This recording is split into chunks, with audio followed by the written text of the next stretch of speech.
Hi guys! For today's video, ituturo ko sa inyo kung paano ko ginawa yung mini lover bouquet ko.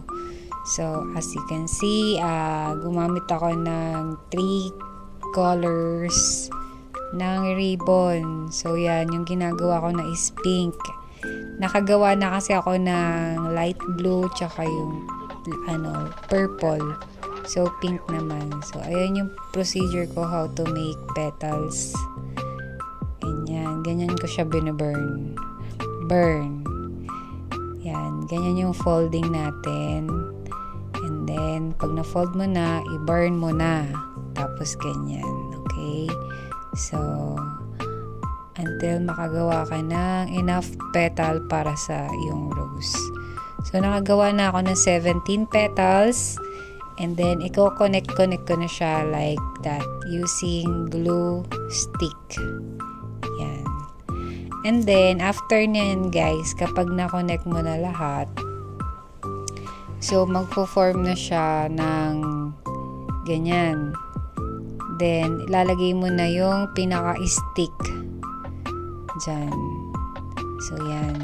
Connect mo na yung stick. And then, i-roll mo na siya. Dahan-dahan mo siyang i-roll. Siyempre, lalagyan mo muna siya ng glue stick bago mo i-roll para smooth. So, yan. I-fold mo yung unang petals saka ka magro-roll. Dahan-dahan. Huwag mong higpitan. Yung tamang ikot lang. Kasi, didikit naman yan using the glue stick. So, yan.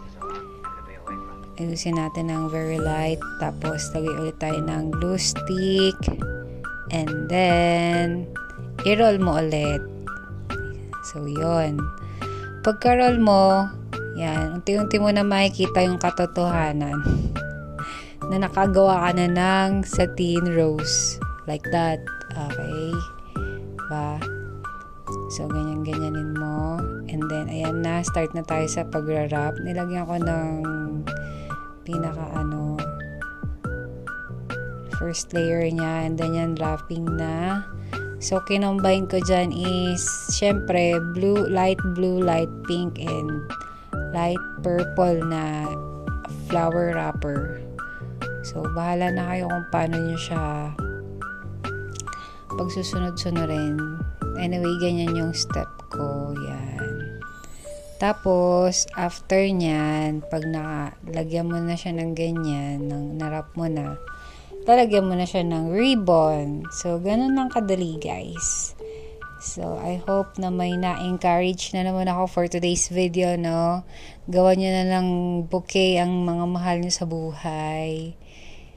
Best idea to for gift, for monthsary, anniversary, and everything. Thank you for watching, guys.